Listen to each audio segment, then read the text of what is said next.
అనగనగా ఒక సంక్రాంతి పండగ టైం. ఒకవైపు చూస్తే వెంకీమామ సినిమా, ఇంకోవైపు చూస్తే రాఘవ లారెన్స్ గారి సినిమా. ఈ మధ్యలో ఊరు వేరు తెలియని ఒక చిన్న సినిమా రిలీజ్ అయింది. చిన్న సినిమాకి ఎవడెళ్తారులే, ఎలాగో డిజాస్టర్ టాకే అంటగా అని ఆడియన్స్ లైట్ తీసుకున్నారు. కానీ కట్ చేస్తే 1 వీక్ తర్వాత హుషారైన కొత్త కుర్రాడు ఎర్రగా తీసేశాడు అని టాక్ వచ్చింది. పండక్కి రిలీజ్ అయిన సినిమాల్ని మించి పర్ఫామ్ చేస్తూ వచ్చింది. 2006 బ్లాక్ బస్టర్ లిస్ట్ లో ఒక్కటిగా నిల్చొని ఆ లీడ్ యాక్టర్ కి బెస్ట్ డెబ్యూ ఫిల్మ్ఫేర్ అవార్డు ని తెచ్చింది. ఆ బ్లాక్ బస్టర్ సినిమానే దేవదాసు అండ్ ఆ హుషారైన కుర్రోడే రామ్ పోతినేని. కట్ చేస్తే ఆల్మోస్ట్ 20 years తర్వాత లాస్ట్ 3 మూవీస్ చూసుకుంటే యావరేజ్ గా 25 కోట్లు లాస్ తో డీపెస్ట్ డౌన్ ఫాల్ ని చూస్తున్నాడు. ఎక్కడ తప్పు జరిగింది?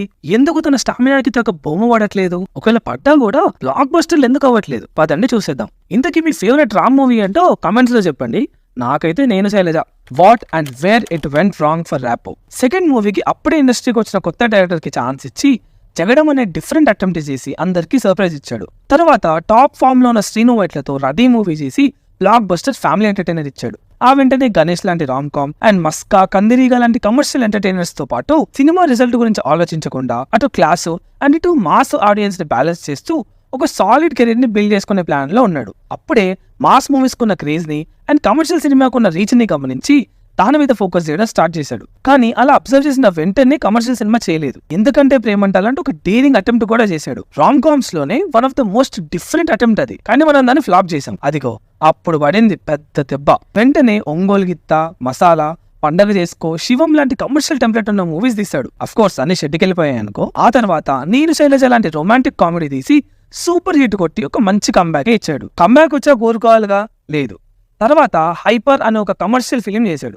ఆ ఫిలిం చేశాక ఏమైంది? అది కాస్త పోయింది. ఆ తర్వాత హలో గురు ప్రేమ కోసమే అంటూ ఒక రామ్ కామ్ తో వచ్చి మళ్ళీ హిట్ కొట్టాడు. ఇక్కడ మనం అబ్జర్వ్ చేయాల్సిన ప్యాటర్న్ ఏంటంటే తను ఎక్స్పెరిమెంట్ ఆర్ కమర్షియల్ ఫిల్మ్స్ జోలికి వెళ్లి ఫ్లాప్ అయిన ప్రతిసారి rom com or family entertainer side వెళ్లి హిట్ కొట్టేసేవాడు. ఈ ప్యాటర్న్ మీరు తన కెరీర్ లో ఒక 2-3 సార్లు చూడొచ్చు. హలో గురు ప్రేమ కోసమే హిట్ అయ్యాక రామ్ కెరీర్ పూర్తిగా టర్న్ అయిపోయింది. అప్పుడే action, commercial, mass movies trend లో ఉండడంతో స్మార్ట్ శంకర్ అనే మూవీ తీసి నెగిటివ్ రివ్యూస్ తో తన కెరీర్ లోనే బిగ్గెస్ట్ హిట్ కొట్టాడు. అంతే. మనోడు ఏమనుకున్నాడేవో గానీ ఆ సినిమా తర్వాత అన్న నిల్చుంటే మాస్, అన్న షర్ట్ వేస్తే మాస్, అన్న ప్యాంట్ వేస్తే మాస్ అని వరుస పెట్టి ద వారియర్స్, కంద, డబుల్ స్మార్ట్ లాంటి మాస్ కమర్షియల్ ఎంటర్టైనర్స్ తీశాడు. అవి కాస్త తీసిందేమైనా న్యూ డైరెక్టర్స్ తోనా? లేదు. కమర్షియల్ ఫిలిమ్స్ లో బాగా పేరు తెచ్చుకున్న లింగుస్వామి, పోయపాటి అండ్ పూరి జగన్నాథ్ లాంటి ఏస్ డైరెక్టర్స్ తో. అయినా సరే తన స్టామినాకి తగ్గ హిట్ చూడడం పక్కన పెట్టండి, అన్ని భారీ డిజాస్టర్లు అయ్యాయి. అసలు మీరు ఇంత దూరం వచ్చి మన ఛానల్ ని సబ్స్క్రైబ్ చేసుకోవడం ఏంటి? ఫస్ట్ సబ్స్క్రైబ్ చేసుకోండి. ఒకవేళ ఆల్రెడీ చేసుకున్నారా అయితే ఒకసారి అన్సబ్స్క్రైబ్ చేసుకొని మళ్ళీ సబ్స్క్రైబ్ చేసుకోండి. మోస్ట్ ఇంపార్టెంట్లీ ఈ వీడియోని లైక్ చేయడం మాత్రం మర్చిపోకండి. Why is it not working? ఒకసారి రామ్ ఫిల్మోగ్రఫీలో జనరల్ ఆడియన్స్ కి బాగా నచ్చిన మూవీస్ మనం ఒకసారి అబ్జర్వ్ చేస్తే ఆ మూవీస్ లో తనకి మంచి క్యారెక్టరైజేషన్, తన కామెడీ టైమింగ్ తో ఎంటర్టైన్మెంట్ అండ్ మంచి డాన్స్ మూమెంట్స్ ఉండేవి. అండ్ ఆ మూవీస్ లో ఎప్పుడు కూడా ఒక బ్రీజీనెస్, చిల్ మోడ్ ఎక్కువగా ఉంటాయి. అందుకే ఇనీషియల్ గా లవ్లీ అండ్ ఎనర్జెటిక్ స్టార్ అనే ట్యాగ్స్ వచ్చాయి. ఆ ఎలిమెంట్స్ ని ఎప్పుడో ఒకసారి స్టోరీకి తగ్గట్టు తన సినిమాల్లో వాడుకున్నాడు తప్పితే స్పెషల్ గా వాటికి అటెన్షన్ ఇచ్చింది అయితే లేదు.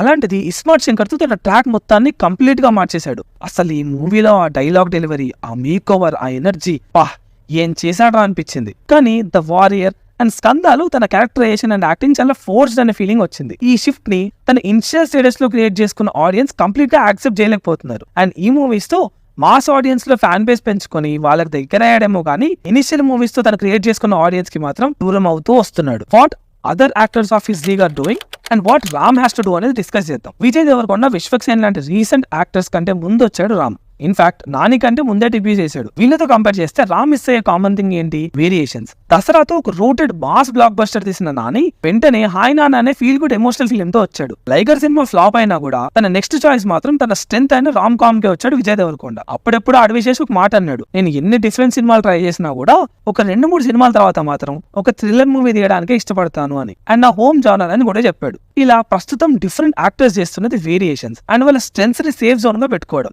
దీనివల్ల ఏమవుతుందంటే వాళ్ళ కెరీర్ లో డిఫరెంట్ మూవీస్ తో పాటు డిఫరెంట్ సెక్షన్ ఆఫ్ ఆడియన్స్ కి రీచ్ అయ్యే ఛాన్సెస్ ఎక్కువ ఉంటాయి. అండ్ ఇంకో మేజర్ థింగ్ ఏంటంటే కంటెంట్. ప్రస్తుతం యాక్షన్ డ్రామా ట్రెండ్ విపరీతంగా నడుస్తున్నా లౌడ్ గా ఉండే యాక్షన్ మూవీస్ మోస్ట్లీ ఫెయిల్ అవుతున్నాయి. సందీప్ చేసిన మైకేల్ దీనికి బెస్ట్ ఎగ్జాంపుల్. కానీ నిఖిల్ లాంటి యాక్టర్స్ ని తీసుకుంటే వచ్చిన కొత్తల్లో రవణని మిమిక్ చేయడానికి ట్రై చేసి ఫెయిల్ అయినా కూడా తర్వాత కంటెంట్ మూవీస్ తో సైలెంట్ గా వచ్చి బ్లాక్ బస్టర్ కొట్టి వెళ్ళిపోతున్నాడు. రామ్ చేసిన ఇస్మార్ట్ అండ్ స్కంద కూడా లౌడ్ మూవీస్, అందుకే వీటి రెస్పాన్స్ కూడా మిక్స్డ్ గా ఉంటాయి. ఇవే మూవీస్ ఒక కంటెంట్ మూవీ ఆర్ తన స్ట్రెంత్ అయిన ఫీల్ గుడ్ మూవీస్ మధ్యలో వచ్చుంటే రిజల్ట్స్ వేరేలాగా ఉండేవి. లైనప్ అండ్ వేరియేషన్స్ ఇప్పుడు రామ్ కి చాలా అవసరం. ఇప్పుడు కూడా తన లుక్స్ కి గానీ పర్ఫార్మెన్సెస్ కి గానీ ఒక్క బ్యాడ్ దిమాగ్ కూడా రాలేదు. సౌత్ ఇండియన్ బెస్ట్ డాన్సర్స్ లో ఒకడు. ఒక యాక్టర్ గా ఏం కావాలో అన్ని ఉన్న రామన్నకి మూవీస్ ఫర్ యూ ఛానల్ నుండి అండ్ తెలుగు ఆడియన్స్ తరపున మేము చెప్పాలనుకున్నది ఒక్కటి, అసలు నీరేందేంటో నీకు అర్థమవుతుందా?